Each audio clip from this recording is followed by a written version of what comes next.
The World Before Her Bharat میں خواتین کے دو متضاد طبقات کے حالات زندگی پر مبنی ایک انعام یافتہ دستاویزی فلم ہے۔ ٹورانٹو میں رہنے والی بھارتی نژاد نیشا پاہوجا اس فلم کی ہدایت کارہ ہیں۔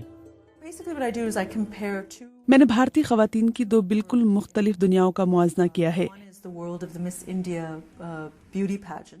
ایک طرف تو مقابلہ حسن کی دنیا جہاں خواتین مس انڈیا کے مقابلے کی تیاری کے لیے ایک 30 روزہ تربیتی پروگرام میں حصہ لے رہی ہیں، اور دوسری جانب وہ خواتین جو ایک ہندو بنیاد پرست تنظیم کے درگا واہنی کیمپ میں اپنی ثقافت کے ساتھ ساتھ لڑائی کی تربیت بھی حاصل کر رہی ہیں۔